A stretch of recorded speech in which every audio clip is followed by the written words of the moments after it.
turn off your tears. Chris, you're on.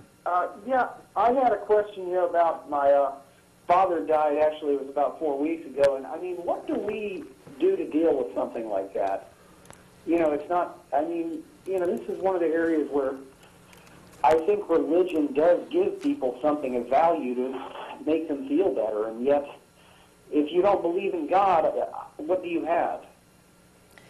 Yeah, well, I guess I lost my father about 2 years ago, and so you know, my dealing with that is fairly recent, and I can tell you that, you know, I don't see the grieving process as being that much different from, you know, between religious and non-religious people.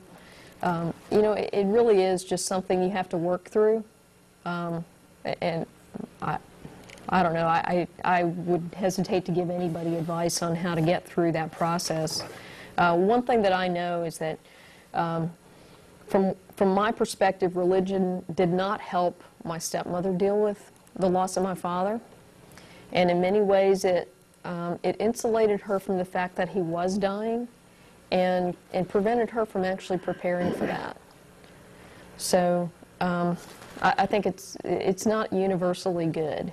Now, she did have some, you know, a support structure and everything after he was gone and everything, but you know, people are human, even people in a church, and at some point they get tired of dealing with the weepy widow, you know, who needs somebody to prop her up every day. So my suggestion is that if you're really struggling with the grief, see a counselor, and that's the same advice I would give to someone who is religious. So, for me, I've dealt with a few losses. You know, I'm not that old, so my grandparents just went a number of years ago. My last surviving grandmother died this year, and so did one of my cats. And so did George Carlin, who I admired very much. And I wish that I did have this belief that a part of their personality continued and still had thoughts and feelings, and that death wasn't real. But wishing for something doesn't make it true. For me, what I find helps somewhat is the notion that when somebody is gone, that person may be gone, but they're part of an unbroken chain of people who influence each other's lives. And I know that my grandmother influenced my life greatly, and you know, I continue to feel that influence to this day. And similarly, when our cat died, I told Ben that you know, the cat lived a good life, and she, you know, that we would always have memories of her, and just that mental process is a way that that her life had meaning. So that's kind of my take on it. Well, certainly I agree. Although I've got to say, you know, I've lost all four of my grandparents. Yeah. It is not the same.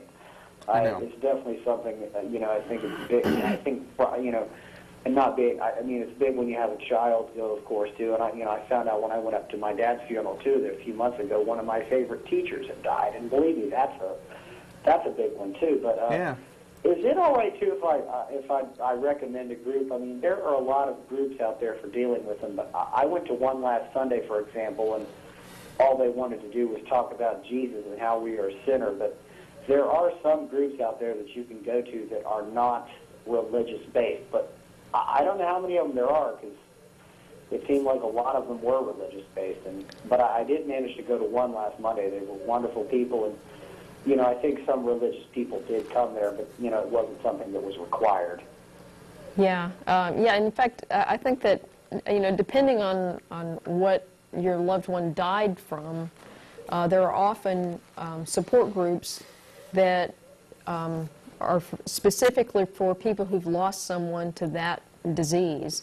I know my father had multiple myeloma, and there are all kinds of support groups online and usually in most major cities for stuff like that. And so, you know, I think that, you know, if you've found a group locally that's reasonably comfortable for you to interact with, I think that's a very good thing to do. Well, I mean, I support the notion of people joining groups, because I mean, one of the ways people deal with things in general is by being social about it and reaching out to other people who are still alive. So yeah, do that. I think this is something too that where maybe atheist groups or secular groups could get out there and try to provide more things like this, because it often does happen that suddenly when there's a death in the family or something, somebody who's never been to church in years suddenly starts going to church again or something like that. Because people have it's a very intense emotional event in someone's life. Right. Unfortunately, religions are specifically geared up to take advantage of people who are at vulnerable points in their life. I mean, it's not only the death of somebody. It's they specifically go after people who are poor or in desperate need or drug users or in prison, and they say, hey, you have terrible problems in your life, like lots of people do at many different points. Here's your magic solution. Oh, yeah. And, I mean, I think it's kind of shameful myself. Yeah, you got to remember, too, people who are predatory can smell out people like that. Yeah. I mean, I don't know what it is, but they just have, that's just the word, because they just seem to know, hey, he's an easy target, we'll go after him. I mean, I don't know if smell's the right word to use, but that seems to be... Good as any. They just have a radar for the right people. And I think in the past, at points in my life, I actually had lots of people like that approaching me, and they just come out, and then after, I remember I was at work, and then after 2 or 3 minutes, a guy said, oh, by the way, how's your face? Ah. It's just suddenly out of nowhere, and it's amazing how these things happen, but certainly it's something you have to deal with now and then, right? Mm-hmm. But it was one of those things too. Having been raised in a Catholic family, I just went through the motions and went back and played Catholic again at the funeral and all that stuff. I mean, you kind of have to do that. I mean, it's your dad. Just go through the motions even though you're faking it. Yeah, I actually didn't do that at my father's funeral. Yeah. And we had, it was in a church, the church that he attended, and there were lots of people there who were, obviously believers, his pastor and everybody. Some people made some, eulogies that involved religion. There were like several people that eulogized him up there, so they included, his faith and everything. That's fine. I mean, it's appropriate. Mm-hmm. He was at one point, before he got very ill, he was studying to be a minister. So, and then my brother actually did, the main part of the eulogy, even though my brother's not particularly religious. But, I think overall it wasn't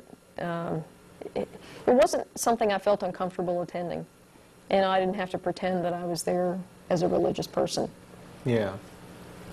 Well, Chris, I'm real sorry for your loss, and if you feel the need to reach out and be social, then feel free to join us for dinner sometime. Yeah. Well, I may do that. I've certainly found some good groups out there, and it's, I don't know how many secular groups there are like this, so I have a feeling there aren't too many. Just, we just happen to live in a city where people like to form groups, and there are, I would say this is a pretty non-religious city, although certainly Texas. For Texas, yeah. Yeah. Yeah. Okay, well, thank you. Bye. All right, thanks for calling. To see you cry, lying there in that position. There's things you need to hear, so turn off your TV.